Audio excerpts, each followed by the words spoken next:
Well, I mean, I was, when I was a kid, I was abused, not by my parents, by, friends of friends, and that trauma stayed around, and I think it manifested in addiction, and so there was some trauma in my childhood, and then really kind of, I feel like the straw that broke the camel's back was that my parents got a divorce. The thing that made me feel safe was broken apart and separated. Instead of dealing with it, I basically used drugs and alcohol to fill that craziness that was going on in my head and lack of safety. Yeah. But also, like, I've never actually shared that, I was abused when I was a kid. So that'll be a new one for the podcast. That's Taylor Hunt, and this is the Yoga Life podcast.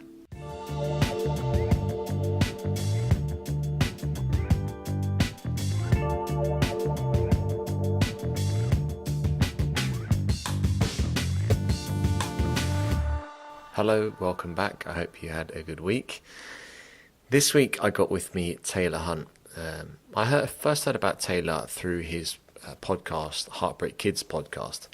And then I delved a bit deeper into him, his background, and he's written a book called Away from Darkness, which talks about his recovery from addiction.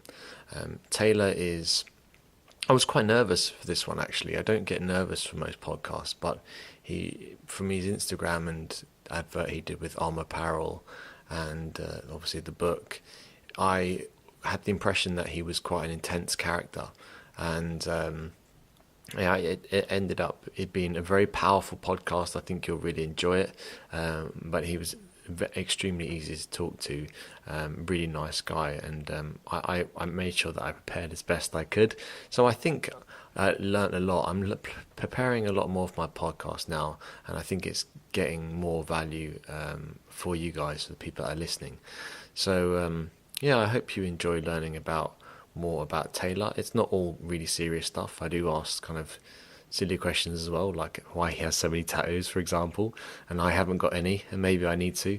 And also we cover things like his work that he's doing with the Trini Foundation, and I really love the way people like Taylor get to a certain level and then they give back, and this is something I would hope to emulate one day.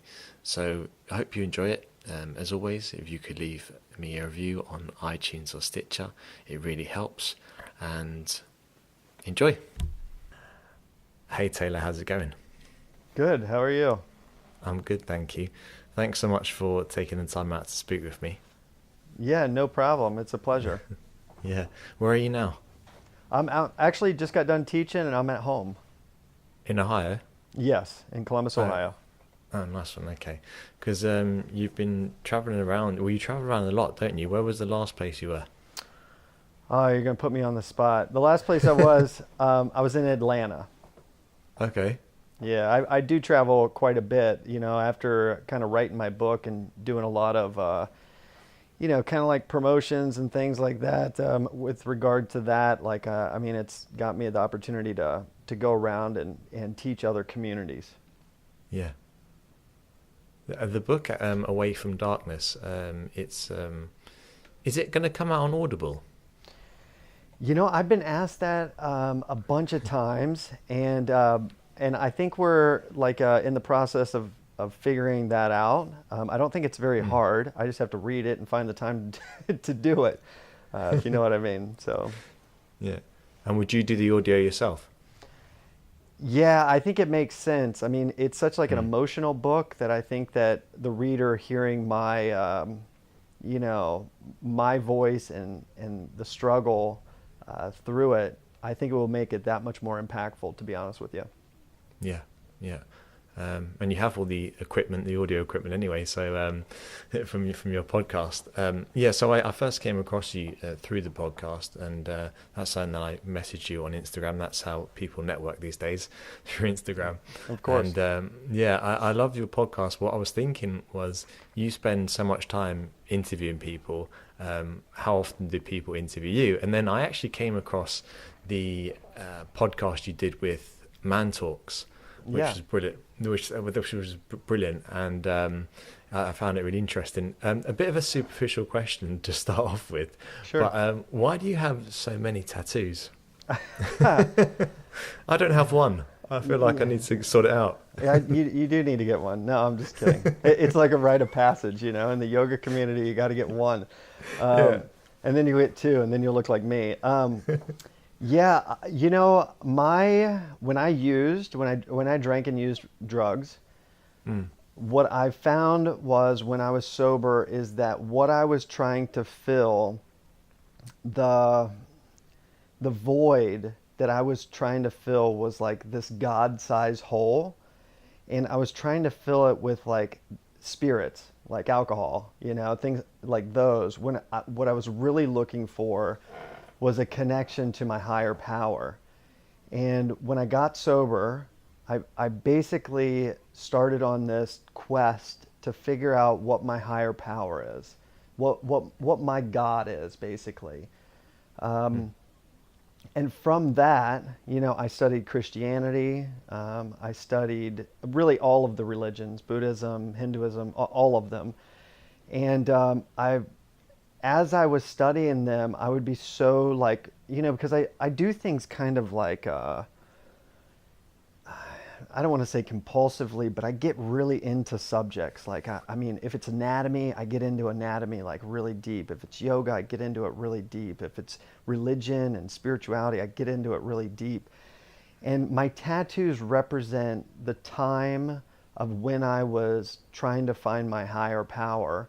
And I was finding it through many different places. I was finding the truth between every single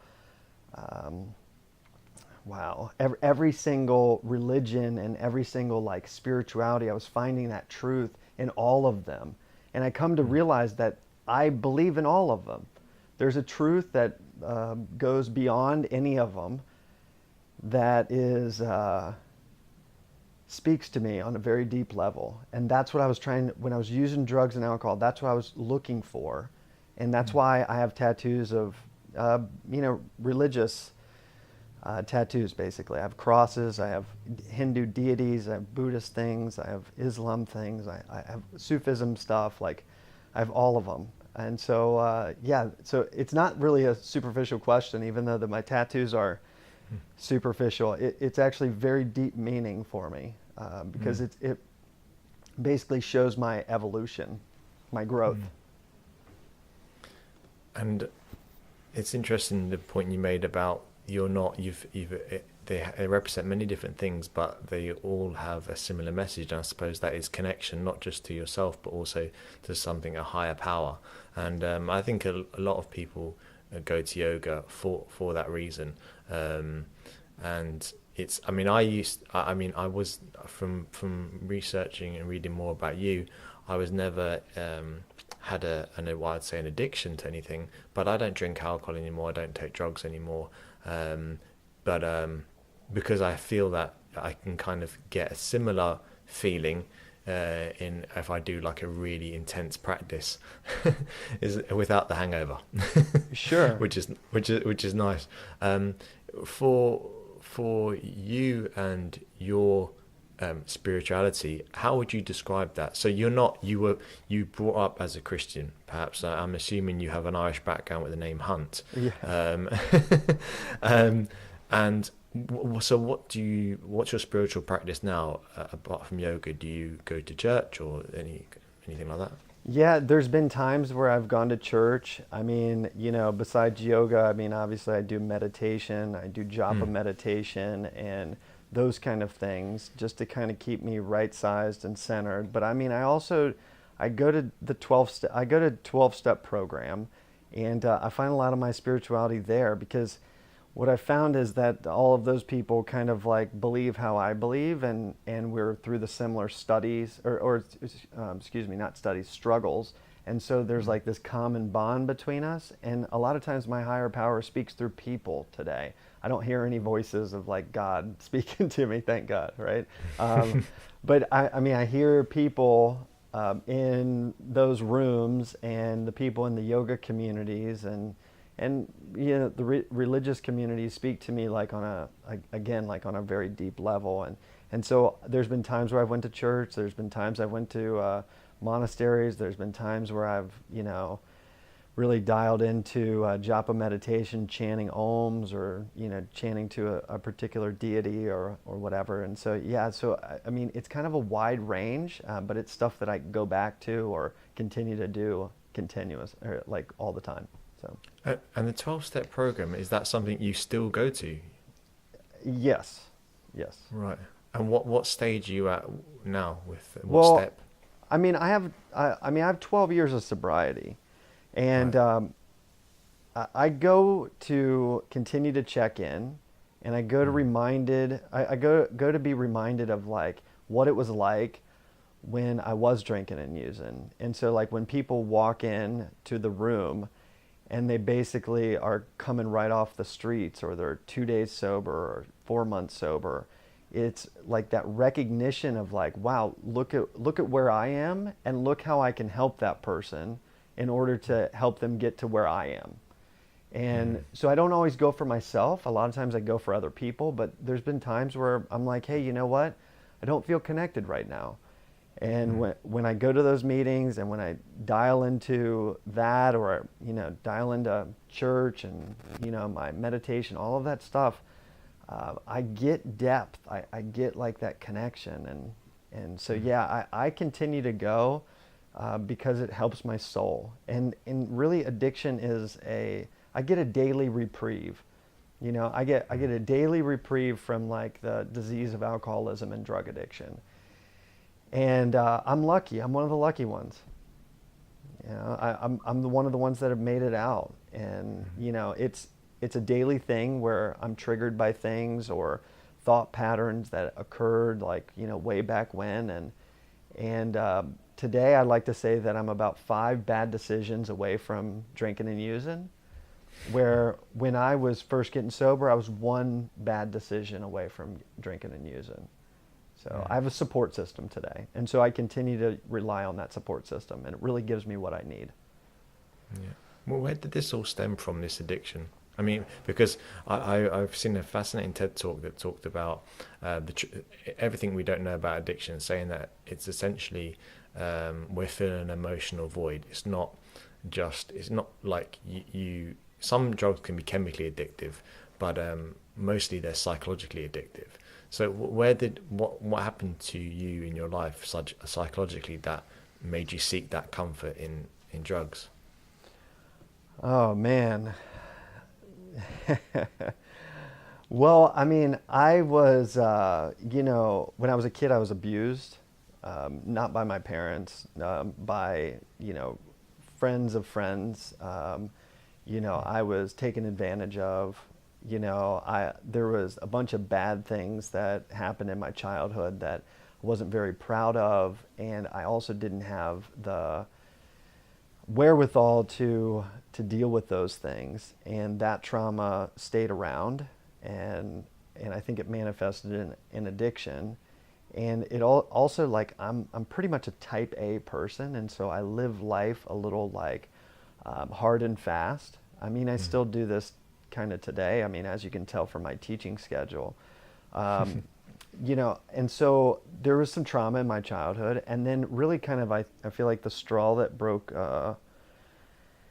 the camel's back was that my parents got a divorce. The thing that made me feel safe was broken apart and separated, and I didn't feel safe anywhere. And the only time I felt safe and I was able to like deal with the emotions that I was having around really all of this stuff, it would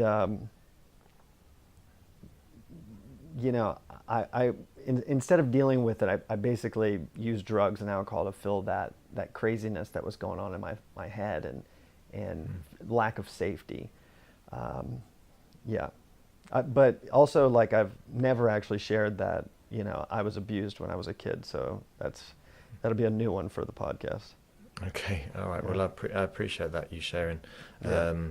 How did you come into yoga? This lady introduced me to yoga. She was in a 12-step meeting. It's kind of like outlined in my book or talked about in my book. But I was at a 12-step meeting, and this lady came over to me, and she did like a straight line. She looked me dead in the eyes, and she said, "I think I'm supposed to teach you yoga." And I thought it was kind of forward. I was only like, I don't know, 5 or 6 months sober. And I was like, whoa, whoa, whoa, whoa, whoa, whoa. I'm not doing yoga. Like, no way. And at this point, like, I was willing to do whatever it took in order to get sober. Like, I mean, I would have stood on my head if my sponsor told me to stand on my head in the corner as long as I needed to, if that was going to keep me sober. Because basically there was, I don't know, enough fire under my butt to change. And so the crazy thing is I'm stubborn as hell. I mean, I'm a Taurus and I got 4 feet on the ground. I don't like being pushed around. And so later on in that day, after I said no to her asking me to do yoga, I saw her again and I saw her walking her dog. And I was walking my dog and she was walking down the other side of the street. And she said, "Hey, you want to do my yoga? It's so weird that we've seen each other again." I was like, I yelled from across the street, "No, I'm not going to do yoga." Like, not interested. Like, same thing as what I told you the morning.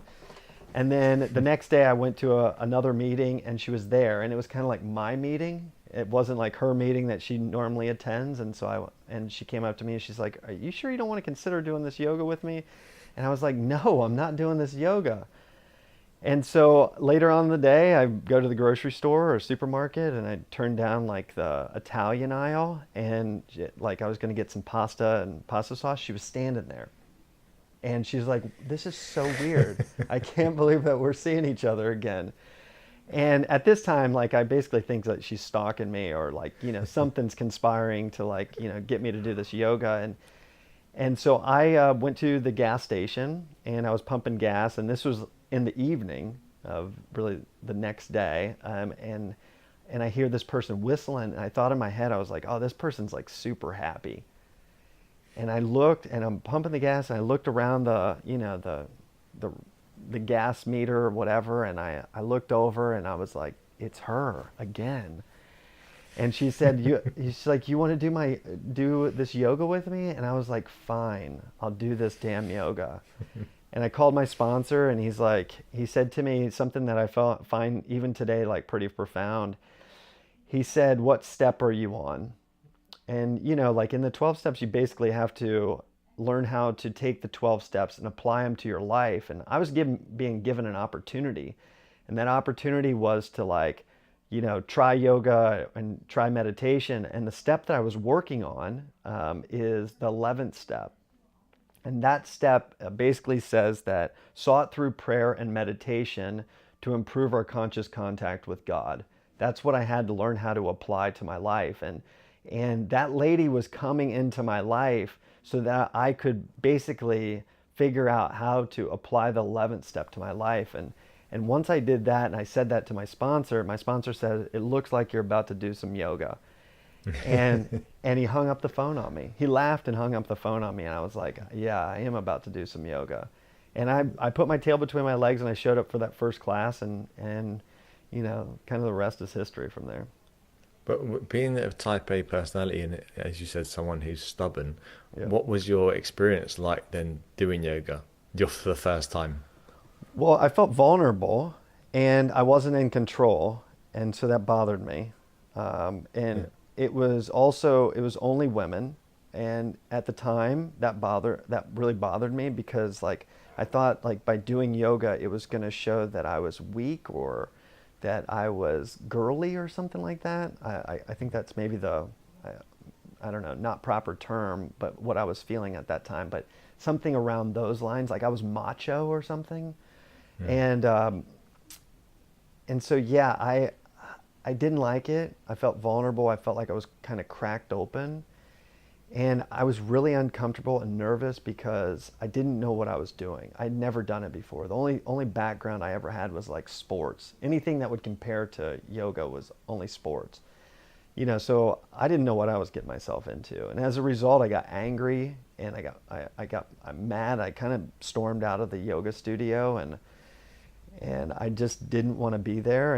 But I felt like a little bit of like how the yoga was working, and that yoga on the first day made me really angry. I saw the damage I had done to myself. I couldn't do chaturanga. Oh, you mean the physical damage?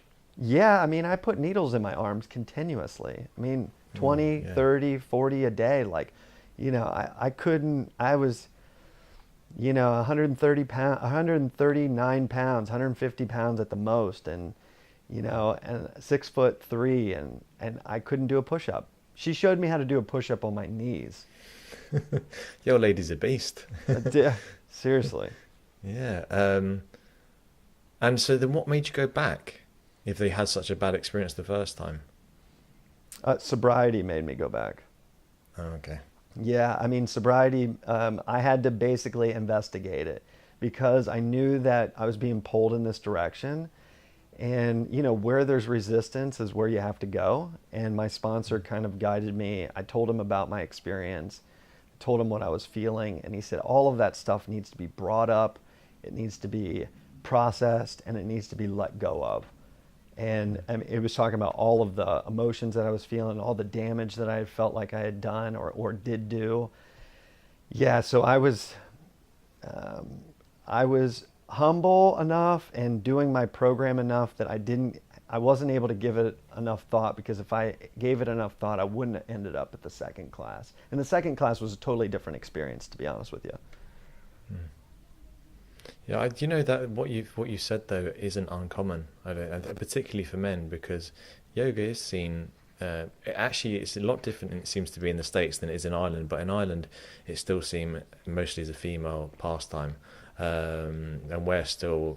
I mean, I'm actually in the process of trying to organise some men-only workshops to show men that they can do yoga and still be quote unquote manly. So going back to your journey through yoga and what you've done so far, the podcast, this is how I first heard of you. Why did you decide to start a podcast? Because I know how much effort it takes, and it takes me anyway. Why did you decide to start that medium? Well, I started it partly because I felt like I shared my story enough. And I was surrounded by so many amazing people. Still today, I mean, I have some of like the most powerful, I mean, I never had a community of people that like loved and supported me, and, that had their own struggles and all of this stuff. And so as I grew my own Ashtanga community here in Columbus, there's just these people around me that are just freaking amazing. And, and then as I started traveling, I started getting students from out of town, and I just like deeply connected with these people, and I always felt so isolated. And so I started the podcast to basically give them a voice and to give them kind of like the spotlight. And so, and it's been really well received. I mean, like people relate on so many different levels. Like the first season that we did, it was a lot about like people's struggles with anorexic or, bulimia and addiction and getting sober or codependency, like all of these things, man, they're heavy topics. But like we all came to yoga and we experienced this like similar shift, and we understood why we were practicing and like what it was about. And man, I wanted to give a voice to that. I didn't even put yoga in the name of the podcast. It's called the Heartbreak Kids. And the Heartbreak Kids are just like, everyone has heartbreak, on whatever level. And yeah, so it's given a voice to people that wouldn't have a voice. And it's been very therapeutic for myself, to feel that connection, and for those other people to share their story, to let, I've been told that every time you share your story or you share a problem or any of this stuff, it cuts it in half. And so some of those people had never told anyone that they had ever struggled with like eating disorder or something like that. And they shared it, and man, they're different people today as a result of it. And it's had like a real kind of cultural thing like inside my community where it's just We're about the real stuff. We don't, I mean, we don't care about whether or not you can touch your toes. We care about like, are you different and better than you were yesterday? You know, and that's really why I was like, I got to do this podcast. I got to give a voice to these other people, and it'll give me an opportunity to really use these interviewing skills that I've worked on for a really long time. And so, yeah, but that's why I did it. Yeah, that's brilliant. I think it's fantastic. It's so well done. Thanks. The only thing I'd like, it'd be great if you did more episodes. That's all I'd say. I know it takes so much work though, doesn't it? I mean, for me, it does. The editing, the music and all that stuff. Yeah, it takes a lot. Yeah, your music's great. Yeah, anyway, that's another topic. I don't want to geek out on podcasting. I think what I love about podcasting, you touched on it there, is that Instagram is fantastic for certain things, networking and putting your message out there, but it's so much based on the visual. And if you are someone who goes to yoga and you can't do physically impressive things, you may feel like yoga's not for me. I mean, some people come to my class who can't touch their toes, but what I like about the idea of this medium is that we're not looking at the aesthetics at all. It's really about the content of someone's character, and Right. And you get to put a message across and have a bit more context. So it's quite hard to write an Instagram post, and it can be taken out of context quite easily. Oh, super easy. Yeah. Yeah. So so hopefully the podcast medium is only going to grow, which I believe it has from the research I've done. Another thing, speaking of yoga outside or off the mat, the Trini Foundation. So this is, am I pronouncing that correctly? Yes. Yeah. Okay. So forgive my ignorance, but where did the name come from, Trini? Yeah. So Trini means three. And so it has a couple different meanings. One is, or the first meaning is that there's three people, myself, Don Blevins, and my wife, Jessica Hunt. We started it together in India, and we started it after we wrote our book, or after I wrote my book. And so when we finished it, I remember just kind of having this experience, and I was just like, we need to give this, I can't be the only one. I can't be like the anomaly, that I'm the one who uses yoga and 12 steps and like spirituality to get somewhere different from where they were before. And so what we try to do is basically like tie the knot between like yoga, 12 steps, and like, you know, like a program of recovery. And so we started it in India. And so since there was three of us, the name means three. That's what it means. And then also in Ashtanga yoga, the second meaning is that in Ashtanga yoga, we start at the third limb, which is asana. And that third limb is basically what I teach. You know, that's my passion. That's my, you know, my purpose and all of that stuff. And so we go into treatment centers and halfway houses and, you know, all of these places where, you know, it's really underserved population, you know, people who are struggling, like who just got out of incarceration and stuff like that. And we teach them yoga. We teach them as a life skill. Because most of the people that are in jail and most of the people that are in treatment centers, they have a problem with drugs and alcohol. And we feel that we have a solution for that. And, you know, the people that are attached to the Trini Foundation are getting sober and staying sober. And that's pretty impressive considering the fact that there's only about a 10% recovery rate from drugs and alcohol. Wow, just 10%. Yeah, I mean, some statistics will say it's 20.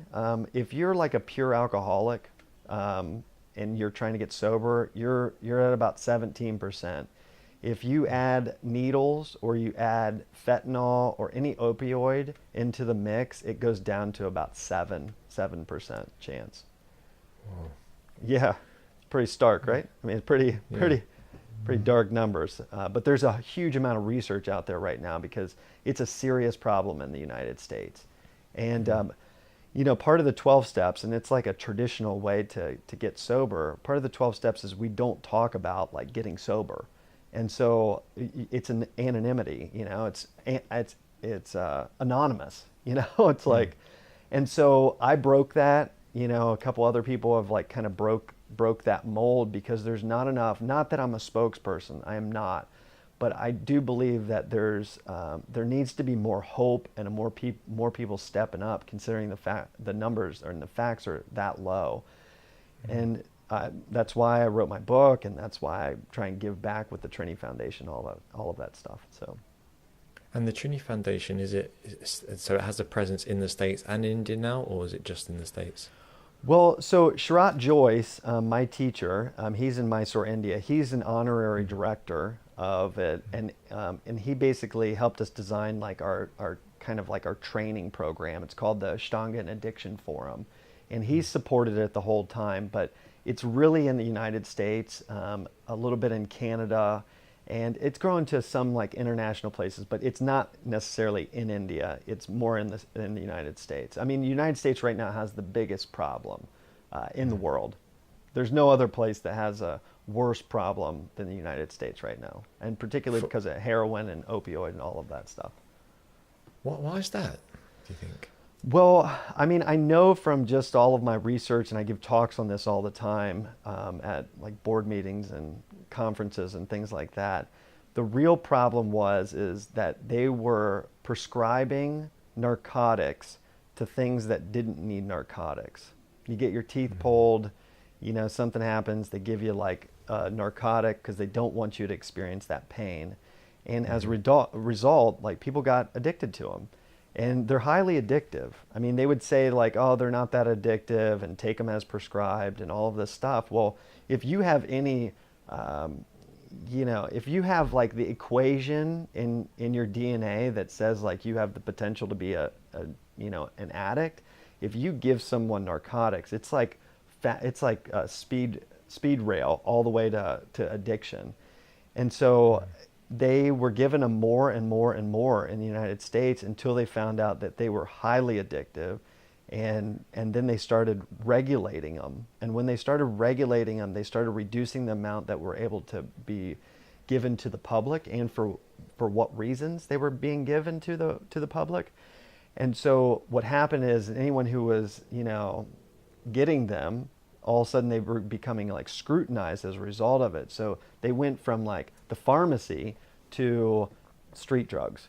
And when they went to street drugs, it went straight to heroin because, basically they were being given synthetic heroin. And then on the streets, they would be given, basically like actual real heroin. And so there was like this big shift. And I was part of like maybe the first wave of it. And there's been a third and fourth wave. And the drug has just gotten more and more strong, and it takes a lot of people's lives. So I buried a lot of people, a lot of friends that I loved and care about still today. I mean, even talking about it, I get a little choked up because, a lot of people that I got sober with are dead. Wow. Yeah. So that's kind of like the situation in a nutshell. So. Do you think, apart from the point you made there about when people have an issue, medical issue, they're prescribed versions of these drugs, and that can help them to get hooked. Do you think also there's a cultural issue that we live in the Western world, let's say America, as an example, lives more individualistic lifestyles than other cultures where there are more sense of community? And I don't mean social media community, I mean actual real community. And do you think that breakdown of community, it's kind of a loaded question, has an effect as well? Or how does culture have an effect, if you have any insights on that? Yeah, I mean, that's a very good question. I do think that we have lack of community in the United States and a lot of the Western world, and really the opposite of addiction is connection.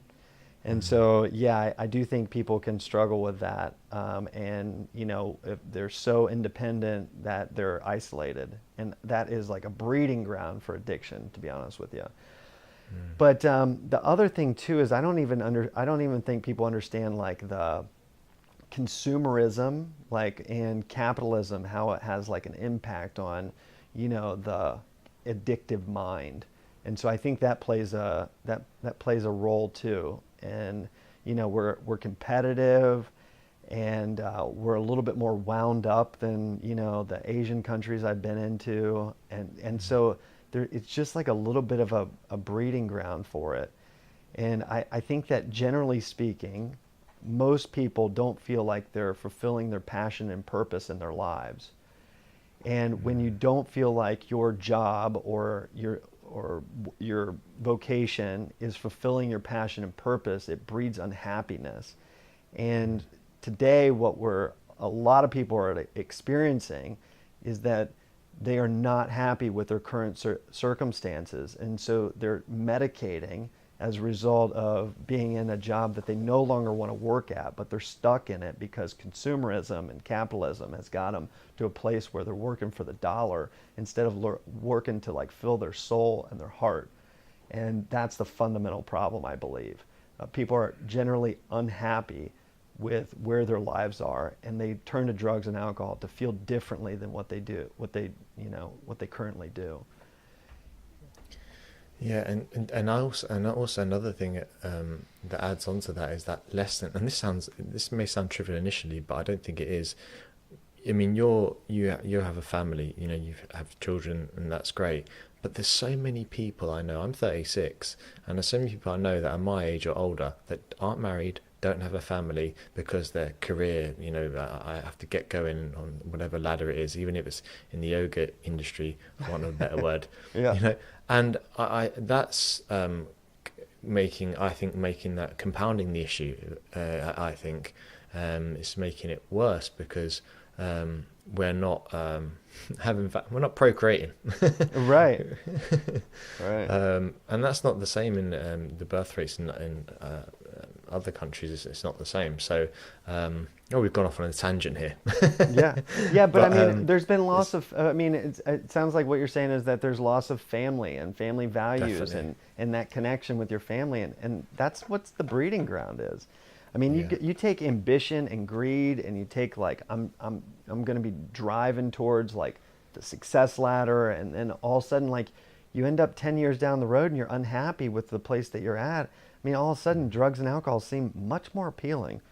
Yeah, it's true. Yeah, you've got no one to kind of hold you accountable, or no one else to live for, and when you're alone so much. So no, Correct. and I feel that since I've left the corporate world, and I work on my own now. I go to a class and I teach with there's loads of people there, but essentially I am working. I don't have a team, and I've become more conscious because I'm a very sociable person. I'm more conscious of how much time I spend alone, and I don't think it's healthy. I think that it's something that we should all look at quite closely. How are we distracting ourselves from the loneliness that we feel? I spoke with Max Strom. I don't know if you're familiar with him, but he wrote a brilliant book called A Life Worth Breathing. Yeah. And he talks about why this epidemic of loneliness essentially. So it's just something that I think we actually. I was going to ask you, in Ireland we've just we now have our first ever eco village. Do you have anything like that around where you are? Like where basically people start their own village and they grow their own vegetables together. One fellow will grow carrots, the other fellow will grow potatoes. some other fellow will be like baking bread, and they all exchange goods. Do you have anything like that in Columbus? No, I've never heard of anything like that. I mean, I've heard of like co-ops and things like that where people just kind of come together and sell the stuff that they're making, but no, I've never heard of that in the United States. Okay. Yeah, I'm thinking of I was looking at some land down there, so we'll see. It's an interesting one. It's down in the middle of Ireland, Tipperary. Have you been to Ireland? No, I have not. Oh, and Dan, was I right in assuming you have Irish ancestry? Yeah. Okay. Irish and on my dad's side, and German on my mother's side. So. Okay. And do you plan any trips here? Yeah, No pressure. I mean, I would. I'm not very strict with where I go. I mean, I just have people ask me, and I get an invitation, and then I just put it on my schedule, whether it's this year or the following year, and I've stayed pretty busy with it. So I get invites all the time, but I've yet to be invited to Ireland. Okay, all right. Well, there's an invitation. I don't know what I can offer you, but a roof over your head. No, we have a few studios here, and because what does your life like? What's your daily life or weekly, monthly life like now? Between how much time do you spend traveling, doing your workshops or classes, and how much time do you spend in your hometown, Yeah, and that type of thing? I mean, I spend a lot of time at home, and Yeah. I spend like Monday through Friday at home with my kids. I just teach in the mornings. I basically teach from 5:30 a.m. until 9 a.m. And then my day is done. You know, I do a little bit of Trini Foundation stuff. I do a little bit of like my marketing, social media stuff. I mean, I take care of my studio. But other than that, I'm spending it with my family. I'm spending it with my kids, and you know, and then on Fridays, I typically I fly out in like the afternoon, and I get to a workshop place, and I start a workshop Friday night, and I go until Sunday afternoon around 3 o'clock, and then I fly home that night. And so I do a lot Nice. of closer workshops where I can drive or just take one or two flights. But I mean, I also do travel international as well. It's just a lot harder on my family. So, yeah, but usually I'm home for, Sunday night to teach Monday morning. And if not Monday morning, I start teaching on Tuesday. So Nice, man. Sounds like your life is good. life is great. I mean, like I got three healthy and beautiful kids, and they are adorable, and I love them to death. Spending time with them is important to me. I mean, that family unit that I talked about, like I have one now, which I think is really powerful, and Yeah. for me and in my life, and then also like my wife. I mean, she's my rock, man. She is. She's a mom that stays home. She loves yoga too. She would love to travel with me. She would love to go around. But I mean, she stays home and she raises my three kids or our three kids. And it's hard on her that I travel this much, but she knows that I'm not just going around and teaching Ashtanga workshops. It's about something bigger. It's about living better. It's about doing what we love and opening our hearts and our minds. And she supports me on going around and sharing that message. I talk about my book and how to recover from drug and alcohol addiction and all things that I feel like are very relevant right now. I get to go around and talk. It's much different than just going around and like teaching handstand workshops. Yeah. I get to go Yeah. around Yeah. and motivate people, inspire people to be different and better and live their passion and purpose like I was talking about. And I couldn't do it without my wife, to be honest with you. And I couldn't do it without the support staff that I got here, people that help with the foundation and my studio. I mean, I have some of like the best teachers, people that just got my back here in Columbus that, they support what I'm doing and they support where I'm going. And that feels good to have that sort of, all the bases covered. Yeah. Yeah, man, that's brilliant. Yeah. Well, so my final question is, any more tattoos, or have you got any space left? I mean, I got plenty of space left. I just got this Lakshmi put on my left arm, and she's just so beautiful. And then, like it basically turned into a whole sleeve on my left arm. Right. And it's one of the most beautiful tattoos I think that I have. And, it kind of symbolizes like where I feel like my life is right now. And Lakshmi basically is prosperity and beauty and like fortune and all of these things. And it kind of represents like where I'm at, like my headspace. Like I'm very grateful for the things that I have. I'm very, like I've had prosperity and I've been able to give back and I've been able to like share in what I've been given. And it's a blessing, like I said, I'm one of the lucky ones, not a lot of people get sober. And, I'm living my life on my terms, and I'm trying to share the message of how yoga can help every person get to a different place. And so if I get inspired like that again, yes, I will have another tattoo. But right now, this like symbolizes the period that I'm in. Like things are good, things are looking up. I mean, and things are prospering, and that's I feel so grateful and blessed as a result of it. I mean, I wake up every day and like get on my knees, and I'm just like, let me live in your will and let me do your will. instead of like living mine. And that's where I'm at today. You know, I feel like I'm doing the work that has been given to me. And I think it's a hell of a responsibility, but I think that it's one of the most rewarding things that has ever happened in my life. I've never thought I was going to be in a place where I could give back to people and inspire people to change and be better. And I never thought I was going to be that example. I didn't even think I was going to be alive, to be honest with you. And so, yeah, and so if I get inspired like that, how I was just talking, I will definitely put another tattoo on there, but none are in the future. Okay. I don't have any scheduled. Well, Taylor, I love what you stand for, the work you're doing, and how you're going about it, man. It's been a massive inspiration to me. I can only thank you again so much for taking the time to speak with me. Yeah, I really appreciate you having me on the show. Yeah. Thanks so much for listening. As always, I hope you enjoyed it and learnt loads. Next week, I have with me my main man, Bruce Chung, my friend and traveling yogi. Bruce, I don't know where he is in the world right now, but he's always traveling and teaching yoga. He's an sponsored yogi as well. So Bruce is a really great guy. We talk about masculinity in yoga and learn more about what it's like to be a traveling yoga teacher and always being on the road. So tune in next week to learn more about Bruce. As always, please leave me a review if you enjoyed the podcast. Hope you have a great week. I'd love to hear from you. Feedback, questions, get in touch. Take care.